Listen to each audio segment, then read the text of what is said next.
വചനം തിരുവചനം. ഷാലോം ടിവിയുടെ വചനം തിരുവചനം ശുശ്രൂഷയിലേക്ക് സ്വാഗതം. നമ്മളുടെ ലോകത്തിലെ എല്ലാ മനുഷ്യരിലും കാണുന്ന ഒരു പ്രധാനമായ ആഗ്രഹമാണ് സൗഹൃദങ്ങൾക്ക് വേണ്ടിയുള്ള ആഗ്രഹം. പ്രിയമുള്ളവരെ, യേശു തൻ്റെ ശിഷ്യന്മാരെ സുഹൃത്തുക്കൾ അഥവാ സ്നേഹിതന്മാരെന്നാണ് വിളിച്ചത്. ഒരുപക്ഷെ നമ്മളുടെ ജീവിതത്തിലെ ഒഴിച്ചുകൂടാനാവാത്ത ബന്ധങ്ങളും ഇടപെടലുകളും രൂപപ്പെടുത്തിയ ഒരനുഭവമാണ് സൗഹൃദം. എന്നാൽ ചില ഘട്ടങ്ങളിലെങ്കിലും സൗഹൃദങ്ങൾ നമുക്ക് ഒരു പ്രതിസന്ധിയായി തീരാറുണ്ട്. എപ്പോഴാണ് സൗഹൃദങ്ങൾ പ്രതിസന്ധി സൃഷ്ടിക്കുന്നത്? ഞാനൊരിക്കൽ സാധാരണ രീതിയിൽ യുവജനങ്ങൾക്ക് കൺവെൻഷനുകൾ നടത്തുമ്പോൾ ചോദിക്കാറുള്ളൊരു ചോദ്യം ഇതാണ്. കാരണം ധാരാളം ചെറുപ്പക്കാരുള്ള ഒരു സ്ഥലമാണല്ലോ, കൺവെൻഷൻ ആകുമ്പോൾ ഒരുപാട് പേരുണ്ടാകും.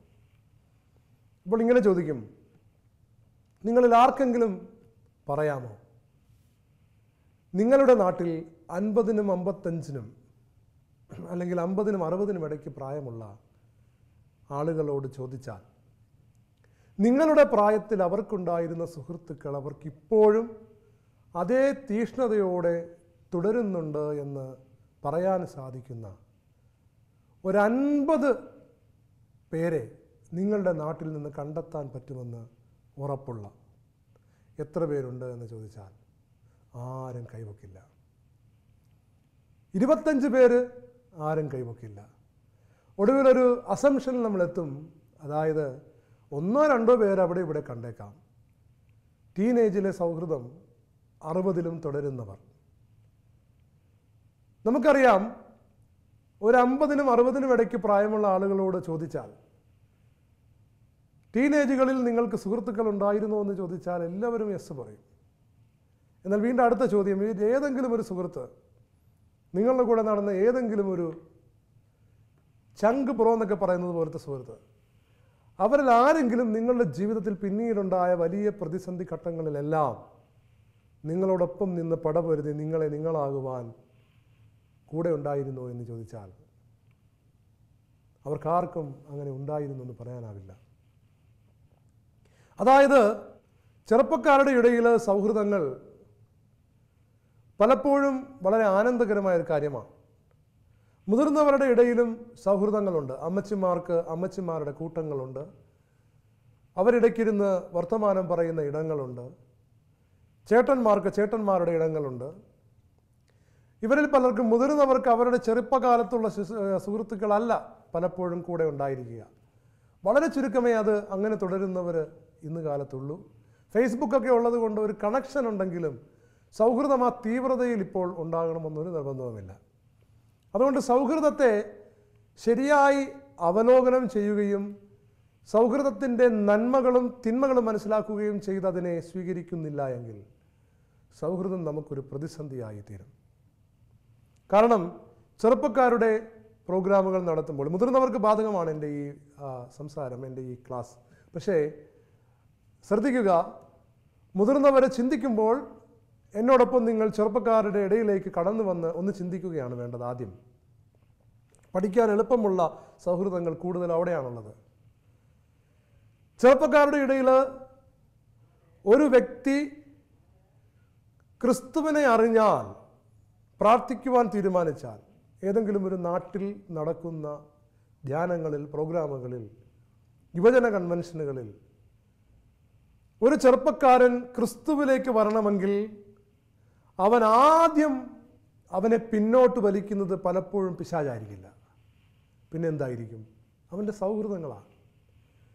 തൻ്റെ സൗഹൃദങ്ങളെ ഭയന്ന് യേശുവിലേക്ക് അടുക്കുവാനുള്ള തൻ്റെ ചുവടുവയ്പ്പിനെ പുറകോട്ടേക്ക് മാറ്റുന്ന അനേകം ചെറുപ്പക്കാരെ ഞാൻ നേരിട്ട് കണ്ടിട്ടുണ്ട്. പലയിടങ്ങളിലും സത്യത്തിൽ ചിലപ്പോഴൊക്കെ നമുക്ക് ഈ ചെറുപ്പക്കാർക്ക് വേണ്ടി മാത്രം ധ്യാനം നടത്തുന്നത് വളരെ ഇഫക്റ്റീവ് ആകില്ല എന്ന് പോലും തോന്നിപ്പോകുന്ന നിമിഷങ്ങൾ ഉണ്ടായിട്ടുണ്ട്. എന്താണ് കാരണമെന്ന് വെച്ചാൽ അവിടെയെല്ലാം ഈ സൗഹൃദമാണ് തടസ്സമായി നിൽക്കുക.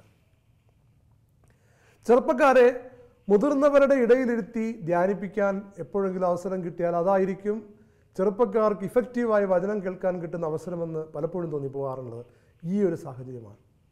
കാരണം സുഹൃത്തുക്കളുടെ ഇടയിലിരുന്ന് വചനം കേൾക്കുന്ന ഒരുവനെ അവൻ അപ്പോൾ അംഗീകരിക്കുന്ന വചനത്തെ സ്വീകരിക്കുവാൻ തടസ്സമായി അവൻ്റെ തൊട്ടടുത്ത് നിൽക്കുന്ന സുഹൃത്ത് ഉണ്ടാകും.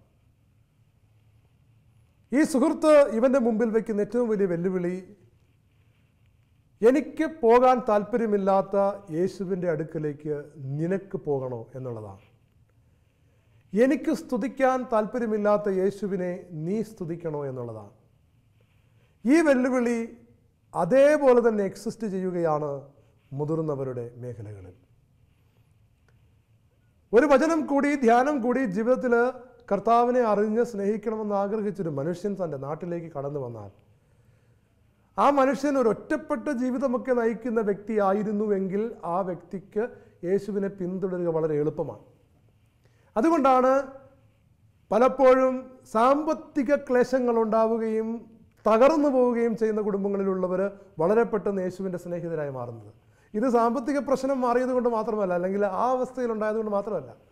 പലപ്പോഴും സാമ്പത്തിക പ്രശ്നങ്ങളും ജീവിത പ്രാരാബ്ദങ്ങളും ഉണ്ടാകുമ്പോൾ അവർക്ക് ആദ്യം നഷ്ടപ്പെടുന്നത് സുഹൃത്തുക്കളാണ്. കാരണം അവരുടെ ഈ പ്രതിസന്ധികളിലും പ്രയാസങ്ങളിലും സുഹൃത്തുക്കൾ ഒരു ദൂരെ നിന്നുള്ള ഒരു കുറേയൊക്കെ സ്നേഹപ്രകടനങ്ങളല്ലാതെ ഇവരോടൊപ്പം താഴെ പോയി അവരെ രക്ഷിക്കാൻ പലരും തയ്യാറാവില്ല. അങ്ങനെ ജീവിതത്തിൽ തൻ്റെ സൗഹൃദങ്ങളൊക്കെ വിട്ട് ഒരാൾ ഒറ്റപ്പെട്ടു പോകുന്ന സമയത്ത്, ആരുമില്ലാതെയാവുന്ന സമയത്ത്, തൻ്റെ സൗഹൃദങ്ങൾ തനിക്ക് ഉപകാരമായില്ല എന്നൊരാൾ തീരുമാനിക്കുന്നൊരു തീരാരോഗത്തിൻ്റെയോ ദാരിദ്ര്യത്തിൻ്റെയോ കടബാധ്യതയുടെയോ സമയത്ത് അയാൾ ക്രിസ്തുവിനെ അറിഞ്ഞാൽ അയാൾക്ക് ക്രിസ്തുവിനെ പിന്തുടരാനുള്ള തീരുമാനത്തിൽ മുന്നോട്ട് പോകാൻ എളുപ്പമാണ്. കാരണം എന്താണ്? അവനെ തടയുന്ന കൂട്ടുകാരവനില്ല. കൂട്ടുകാർ നേരത്തെ പോയി. ഇന്നിപ്പോൾ ഇവൻ കർത്താവിൻ്റെ കൂടെ വന്നാലും കൂട്ടുകാരും അവനോടൊന്നും ചോദിക്കില്ല, കാരണം അവന് കൂട്ടുകാരില്ല.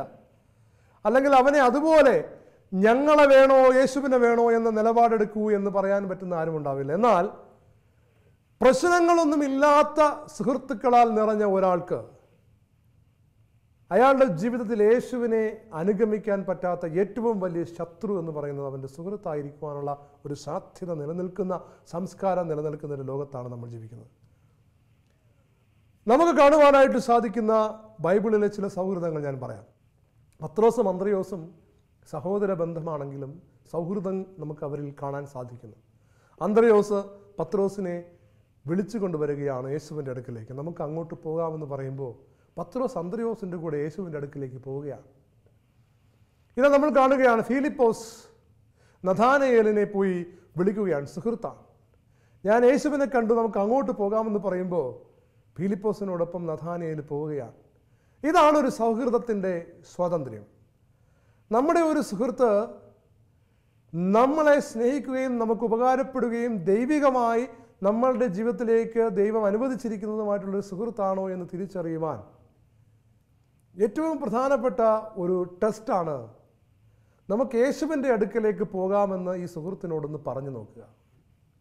ഫിലിപ്പോസ് വിളിച്ചപ്പോൾ നഥാനയേൽ പോയതുപോലെ സഹോദരനും സുഹൃത്തുമായ പത്രോസിനെ അന്ത്രയോസ് വിളിച്ചപ്പോൾ പത്രോസ് പോയതുപോലെ നമുക്ക് പോയി പ്രാർത്ഥിക്കാമെന്ന് ഞാൻ പറഞ്ഞാൽ നീ പറഞ്ഞതുകൊണ്ട് ഞാൻ വരും എന്ന് പറയുന്നവനാണ് യഥാർത്ഥത്തിൽ എൻ്റെ സുഹൃത്ത്. അങ്ങനെയല്ല, നിനക്ക് യേശുവിനെ ഇഷ്ടപ്പെട്ടെങ്കിൽ ഒന്നുകിൽ യേശുവിനെ എടുക്കുക, അല്ലെങ്കിൽ എന്നെ എടുക്കുക. ഞാൻ ഇങ്ങനെ ജീവിക്കും, യേശുവിൻ്റെ അടുക്കിലേക്ക് ഞാൻ വരുന്നില്ല, നീ എൻ്റെ കൂടെ നിന്നാൽ മതി എന്ന് പറയുന്ന സുഹൃത്തുക്കളുടെ ഇടയിൽ നീ പെട്ടുപോയാൽ അവിടെ നിനക്കൊരു തിരഞ്ഞെടുപ്പിൻ്റെ ആവശ്യമുണ്ട്. പ്രിയമുള്ളവരെ, ഇന്ന് കേരള സമൂഹത്തിൽ വചനം സ്വീകരിക്കുവാൻ ആഗ്രഹിക്കുന്നവർ പോലും വചനത്തിൽ വളരാൻ പറ്റാതെ ആയിരിക്കുന്ന ഒരു പ്രധാന കാരണം സൗഹൃദങ്ങൾ കൂട്ടായ്മയായി മാറുന്ന, ഒരു ബന്ധനമായി മാറുന്ന ഒരു അവസ്ഥ നമ്മുടെ സംസ്കാരത്തിൽ സംജാതമായിരിക്കുന്നു എന്നുള്ളതാണ്. യഥാർത്ഥ സൗഹൃദങ്ങൾ ഒരിക്കലും ദൈവത്തെ സ്നേഹിക്കുന്നതിൽ നിന്ന് ഒരാളെ തടയില്ല. അപ്പോൾ നമ്മൾ പലപ്പോഴും യഥാർത്ഥമല്ലാത്ത സൗഹൃദത്തിൻ്റെ പിടിയിലാണ്.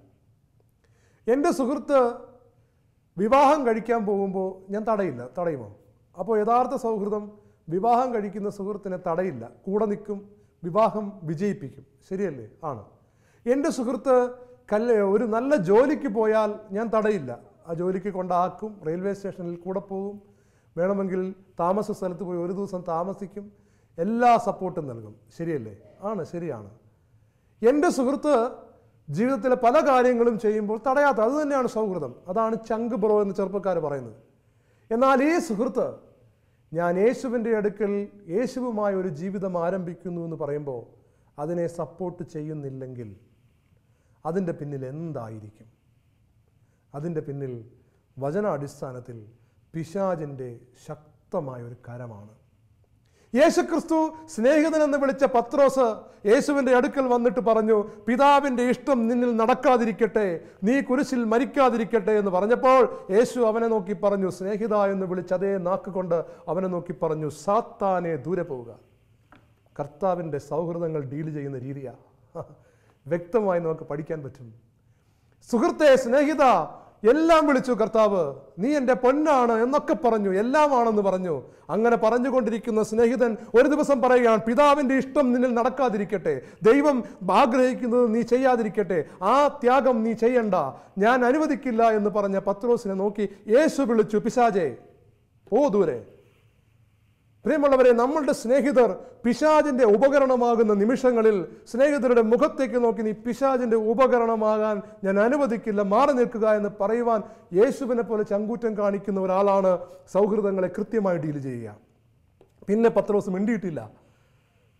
നമ്മളുടെ സ്നേഹിതൻ ഒരു സ്നേഹിതനാണെങ്കിൽ അവൻ പിന്നെ മിണ്ടില്ല.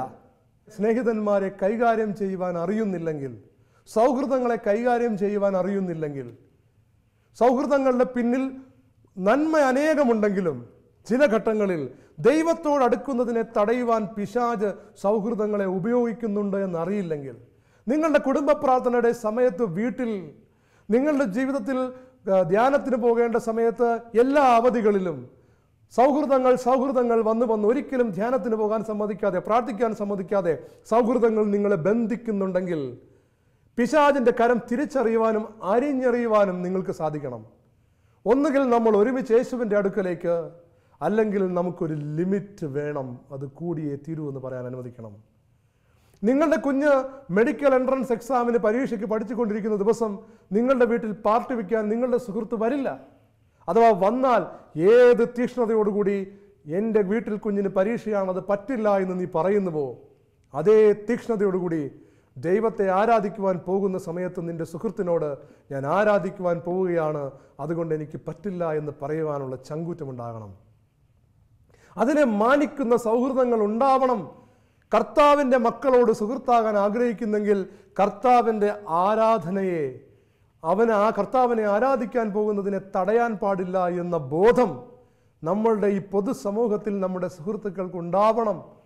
അതുണ്ടാവുന്ന രീതിയിൽ ഒരു സാക്ഷ്യം നമുക്കുണ്ടാകണമെന്നത് നമ്മൾ തീരുമാനിക്കേണ്ട കാര്യമാണ്. പ്രിയമുള്ളവരെ, കർത്താവിൻ്റെ വചനം പറയുകയാണ്, നമ്മൾ സൗഹൃദങ്ങൾ എടുക്കുമ്പോൾ ആ സൗഹൃദങ്ങൾ ഒരു കൂട്ടായ്മയായി മാറുവാൻ നമ്മൾ ശ്രമിക്കുകയാണെങ്കിൽ തീർച്ചയായിട്ടും നമ്മൾ അറിയണം, അത് ദൈവികമായൊരു കൂട്ടായ്മയാകുവാനേ നമ്മൾ പരിശ്രമിക്കാവുള്ളൂ. സൗഹൃദങ്ങൾ പലപ്പോഴും അതിന് നമുക്ക് പെട്ടെന്ന് അതിർവരമ്പിടാം, പക്ഷെ കൂട്ടായ്മയ്ക്ക് പെട്ടെന്ന് അതിർവരം വിടാൻ പറ്റത്തില്ല. കാരണം എന്താണെന്ന് അറിയാമോ? കൂട്ടായ്മയും എല്ലാ സൗഹൃദങ്ങളും തമ്മിലൊരു വ്യത്യാസമുണ്ട്. കൂട്ടായ്മയ്ക്ക് ഒരു പൊതു ലക്ഷ്യമുണ്ടാകും എപ്പോഴും. കൂട്ടായ്മയ്ക്ക് പലപ്പോഴും നമ്മുടെ വ്യക്തി ജീവിതത്തിൽ ഇടപെടുവാനുള്ള ഒരു സ്വാതന്ത്ര്യമുണ്ടാകും. അതാണ് കൂട്ടായ്മയുണ്ടായാൽ. മദ്യപാനികളുടെ കൂട്ടായ്മ രൂപപ്പെട്ടാൽ അവർ പിന്നെ അത് അവരുടെ ജീവിത ലക്ഷ്യങ്ങളെ പോലും സ്വാധീനിക്കുകയും ജീവിതത്തിലെ എല്ലാ ക്രമങ്ങളെ സ്വാധീനിക്കുകയും ചെയ്യും. അവർക്ക് പിന്നെ ഒരു പൊതു ലക്ഷ്യമുണ്ടാകും, ഒരു പങ്കുവയ്ക്കലുണ്ടാകും. ഇപ്പോൾ സൗഹൃദങ്ങൾ ആകുന്ന സൗഹൃദങ്ങൾ നല്ലതാണ്. എല്ലാ സുഹൃത്തുക്കളെയും നമുക്ക് സ്നേഹിക്കാം, അവരോട് ഇടപെടാം, അവരുടെ കാര്യങ്ങളിലൊക്കെ നമുക്ക് നല്ലത് വരട്ടെ എന്നൊക്കെ പറയാം, അവരോടൊപ്പം നിൽക്കാം, സഹായിക്കാം. പക്ഷേ അത് കൂട്ടായ്മയാക്കുന്നുവെങ്കിൽ നിങ്ങൾ ശ്രദ്ധിക്കണം, നമ്മളെല്ലാവരും ശ്രദ്ധിക്കണം, ദൈവമക്കൾ ശ്രദ്ധിക്കണം. കൂട്ടായ്മ ദൈവീക കൂട്ടായ്മകളായി മാറുന്നത് മാത്രമേ നമ്മളുടെ ജീവിതത്തിൽ നമ്മൾ പ്രോത്സാഹിപ്പിക്കാവൂ. സൗഹൃദങ്ങൾ അവിടെ ഇരിക്കുകയും അത് കൂട്ടായ്മയിലേക്ക് വളരുന്നുവെങ്കിൽ എൻ്റെ ദൈവത്തോടുള്ള സ്നേഹത്തെ സഹായിക്കുന്ന കൂട്ടായ്മകളെ മാത്രമേ ഞാൻ വളരാൻ അനുവദിക്കുകയുള്ളൂ എന്ന് നമ്മൾ ഉറപ്പ് പറയണം. കാരണം വ്യക്തമായി സുഭാഷിതങ്ങൾ പറയാൻ 13:20, വിവേകികളോട് സംസർഗം ചെയ്യുന്നവൻ വിവേകിയായിത്തീരുന്നു, ഭോഷരായി കൂട്ടുകൂടുന്നവന് ഉപദ്രവം നേരിടും. പ്രിയമുള്ളവരെ, നമ്മളുടെ ഒരു കൂട്ടായ്മ നമ്മളുടെ സംസർഗം, ഈ കൂട്ടായ്മയിൽ എപ്പോഴും എല്ലാ സുഹൃത്തുക്കളോടും നമുക്ക് നിരന്തര സംസർഗം ഉണ്ടാവില്ല. പക്ഷേ കൂട്ടായ്മയായി വളർന്ന സൗഹൃദത്തിൽ നമുക്ക് സംസർഗമുണ്ടാകും. അതുകൊണ്ട് എപ്പോഴും ഓർത്തോണം, സ്വർഗീയമായ വിവേകമുള്ളവരോട് മാത്രം, ദൈവത്തിന് പ്രാധാന്യം കൊടുക്കുന്നവരോട് മാത്രമേ നമുക്ക് കൂട്ടായ്മ ഉണ്ടാകുവാൻ സാധിക്കുകയുള്ളൂ. എന്താണ് അങ്ങനെ ഒരു കൂട്ടായ്മ നമ്മുടെ ജീവിതത്തിൽ ഉണ്ടാകണമെന്ന് കർത്താവ് പറയുന്നത്? അല്ലെങ്കിൽ നമ്മുടെ കൂട്ടായ്മകൾ അങ്ങനെ ആയിരിക്കണമെന്ന് പറയുന്നത്? ദൈവത്തെ ആരാധിക്കുന്നവരോട് മാത്രമാണ് നമുക്ക് കൂട്ടായ്മ ഉണ്ടാകേണ്ടത്. സൗഹൃദം എല്ലാവരോടുമാകാം, സ്നേഹം എല്ലാവരോടുമാകാം, പക്ഷെ കൂട്ടായ്മ, അതായത് നമ്മൾ വിവാഹം കഴിക്കുന്നതിന് എല്ലാം ആലോചിച്ച് ചെയ്യാവൂ എന്ന് പറയുന്നത് പോലുള്ളൊരു വിവേകം മാത്രമല്ല. അല്ലാതെ ഈ കൂട്ടായ്മ എന്ന് പറയുന്നത് നമ്മുടെ ജീവിതത്തെ സ്വാധീനിക്കുന്നത് കൊണ്ടാണ്. കൂട്ടായ്മയിൽ വലിയൊരു വിവേകം ഉണ്ടാകണം. സൗഹൃദം കൂട്ടായ്മയായിട്ട് വളരണമെങ്കിൽ അതിന് സഭാപ്രസംഗകൻ 4-ാം അധ്യായം 9-12 വാക്യങ്ങൾ പറയണം. 9 മുതൽ 12 വരെ. 2 പേർ ഒരാളേക്കാൾ മെച്ചമാണ്. ഒറ്റയ്ക്ക് ജീവിക്കുന്നത് നല്ലതല്ല, കൂട്ടായ്മ വേണം. കാരണം അവർക്ക് ഒരുമിച്ച് കൂടുതൽ ഫലപ്രദമായി അധ്വാനിക്കാൻ കഴിയും. Praise the Lord. വീണ്ടും പറയുകയാണ്, അവരിൽ ഒരുവൻ വീണാൽ അവന് താങ്ങാൻ കഴിയും. ഒറ്റയ്ക്കായിരിക്കുന്നവൻ വീണാൽ താങ്ങാൻ ആരുമില്ല, അവൻ്റെ കാര്യം കഷ്ടമാണ്. 2 പേർ ഒരുമിച്ച് കിടന്നാൽ അവർക്ക് ചൂട് കിട്ടും, തനിച്ചായാൽ എങ്ങനെ ചൂട് കിട്ടും? ഒറ്റയ്ക്കിരിക്കുന്നവനെ കീഴ്പ്പെടുത്താൻ സാധിച്ചേക്കാം, 2 പേരാണെങ്കിൽ ചെറുക്കാൻ കഴിയും, മുപ്പിരിച്ചരട് വേഗം പൊട്ടുകയില്ല. ഇതാണ് ക്രൈസ്തവ കൂട്ടായ്മ.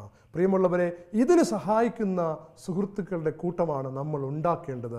അത് നമ്മുടെ സൗഹൃദങ്ങൾ അതിന് തയ്യാറാകുന്നില്ലെങ്കിൽ നമ്മൾ അവരുമായി വ്യക്തമായി സംസാരിച്ച് ഇതിലേക്ക് വരിക എന്ന് പറയണം. ആത്മീയമായി വീഴുമ്പോൾ എനിക്ക് താങ്ങാകുന്നൊരു കൂട്ടുകാരനാകാൻ നിനക്ക് പറ്റുമോ? എന്നോടൊപ്പം നിൽക്കാൻ നിനക്ക് പറ്റുമോ? അങ്ങനെയാണെങ്കിലേ നമ്മൾ തമ്മിൽ കൂട്ടായ്മ ഉണ്ടാകത്തുള്ളൂ. നമ്മൾ പരസ്പരം പ്രാർത്ഥിക്കുമോ? നമ്മൾ പരസ്പരം താങ്ങുമോ? ഞാൻ വീണാൽ നീ എന്നെ താങ്ങുമോ? നമ്മൾ 2 പേരും ചേരുന്ന ഈ സൗഹൃദം ഒരു കൂട്ടായ്മയായി തീർന്നാൽ പിശാചിന് നമ്മളെ തോൽപ്പിക്കാനാകാത്ത വിധം ഒരു മുപ്പിരി ചരട് പോലെ നമ്മളുടെ ബന്ധം ദൃഢമാകുമോ? അങ്ങനെയെങ്കിൽ എൻ്റെ കൂട്ടായ്മയിലേക്ക് വരിക, അല്ലെങ്കിൽ സൗഹൃദത്തിൻ്റെ പടിക്കൽ നിർത്തുക. പ്രിയമുള്ളവരെ, ഇതാണ് നമ്മൾ കൂട്ടായ്മയെക്കുറിച്ച് അല്ലെങ്കിൽ സൗഹൃദത്തെക്കുറിച്ച് ശ്രദ്ധിക്കേണ്ട ഒരു കാര്യം. നമ്മളുടെ ഇടവകകളിൽ, നമ്മളുടെ ചുറ്റുവട്ടങ്ങളിൽ, നമ്മൾ ആയിരിക്കുന്നിടങ്ങളിൽ സൗഹൃദങ്ങൾ കൂട്ടായ്മകളായി തീരുന്ന രീതിയിൽ കൂട്ടായ്മകൾ രൂപപ്പെടുത്തി കർത്താവിൽ വളരുന്ന ഒരു വലിയ പരിശ്രമം നമുക്കുണ്ടാകണം. അതിന് നമ്മളെ ദൈവം അനുഗ്രഹിക്കണം. നമ്മൾക്ക് കൂട്ടായ്മകൾ ഉണ്ടായിട്ടില്ല, കൂട്ടായ്മകൾ ഉണ്ടാക്കാൻ പറ്റുന്നില്ല എങ്കിൽ ഒരു കാര്യം അറിഞ്ഞുകൊള്ളുക, യഥാർത്ഥത്തിൽ ദൈവത്തെ ആരാധിക്കുവാൻ തുനിഞ്ഞിറങ്ങുന്ന ഒരുവൻ്റെ ചുറ്റിലും ഒരു കൂട്ടായ്മ ഉണ്ടാക്കുവാൻ ദൈവം ഇടവരുത്തും. ഇത് ദൈവം ചെയ്യുന്നൊരു പ്രവൃത്തിയാണ്, തീർച്ചയായും സംഭവിച്ചിരിക്കും. അതുകൊണ്ട് എനിക്കിവിടെ കൂട്ടായ്മയില്ല, എനിക്ക് അങ്ങനെ ഒരു കൂട്ടില്ലെന്ന് ആരും പറയരുത്. 2 വ്യക്തികൾ അവിടെ ഇവിടെ ഉണ്ടാകുമ്പോൾ ഒരുപക്ഷെ നിങ്ങളുടെ സുഹൃത്ത് തന്നെ ആയിരിക്കണമെന്നില്ല, മറ്റൊരാളെ നിങ്ങൾ കാണാനിടവരും. സൗഹൃദങ്ങൾ അവിടെ നിൽക്കട്ടെ. അതിന് എല്ലാ വിധത്തിലുള്ള പ്രോത്സാഹനങ്ങളും സന്തോഷവും കരമായിട്ടുള്ളൊരു സാഹചര്യം ഒരുക്കിക്കൊള്ളുക. പക്ഷേ കൂട്ടായ്മകൾ രൂപപ്പെടുന്ന സൗഹൃദങ്ങൾ കൂട്ടായ്മകളായി മാറുന്നൊരു സാഹചര്യമുണ്ടെങ്കിൽ അത് വീഴാതിരിക്കുവാൻ സഹായിക്കുന്ന ദൈവത്തിൻ്റെ കൂട്ടായ്മകളായിരിക്കണം. അതുകൊണ്ട് സൗഹൃദങ്ങളെ സൂക്ഷിക്കുക എന്ന ഈ ഒരു നിർദ്ദേശം, കൂട്ടായ്മകൾ രൂപപ്പെടുമ്പോൾ അത് ദൈവത്തെ മുൻനിർത്തി മാത്രം രൂപപ്പെടുത്തുക എന്നുള്ള ഈ ഒരു സന്ദേശം സ്വീകരിക്കുകയും കുടുംബങ്ങളിൽ അതിനനുസരിച്ചുള്ള തീരുമാനങ്ങൾ എടുക്കുകയും ചെയ്യണമെന്ന് അഭ്യർത്ഥിക്കുകയെന്നും നമുക്കൊരുമിച്ച് പ്രാർത്ഥിക്കാം. പിതാവായ ദൈവമേ, ഞങ്ങളുടെ കൂട്ടായ്മകൾ യേശുവിനെ സ്നേഹിക്കുന്നതിൽ നിന്ന് ഞങ്ങളെ തടയുമെങ്കിൽ ആ നിമിഷം കർത്താവെ വലിയ ആർജവത്തോടുകൂടി അതിനെതിരെ പ്രതികരിക്കുവാനും ഞങ്ങളുടെ സൗഹൃദങ്ങളെ കൂട്ടായ്മകളാക്കി മാറ്റുമ്പോൾ അത് യേശുവിനെ മുൻനിർത്തി ഉള്ള കൂട്ടായ്മകളാക്കി മാറ്റുവാൻ ഞങ്ങൾക്ക് വലിയൊരു ധൈര്യം ലഭിക്കുവാനും ആ കാര്യത്തിൽ ഞങ്ങൾ ദൈവത്തിൻ്റെ സാക്ഷികളായി തീരുന്ന വലിയ ഒരു രക്തസാക്ഷിത്വത്തിൻ്റെ മനോഭാവം യേശുവിന് സാക്ഷ്യം നൽകുവാൻ വേണ്ടി കൂട്ടായ്മകൾ രൂപപ്പെടുമെങ്കിൽ അത് യേശുവിന് സാക്ഷ്യം നൽകുവാൻ വേണ്ടി മാത്രമുള്ളതായിരിക്കുമെന്നുള്ള ദൃഢനിശ്ചയമുള്ള ഒരു വലിയ ഹൃദയം ഞങ്ങൾക്ക് നൽകണമേ. സാക്ഷിയുടെ ഹൃദയം നൽകണമേ. അങ്ങനെ ഞങ്ങളുടെ സൗഹൃദങ്ങളെ നവീകരിക്കുവാൻ ഞങ്ങളെ സഹായിക്കണമേ. പിതാവിനും പുത്രനും പരിശുദ്ധാത്മാവിനും സ്തുതി.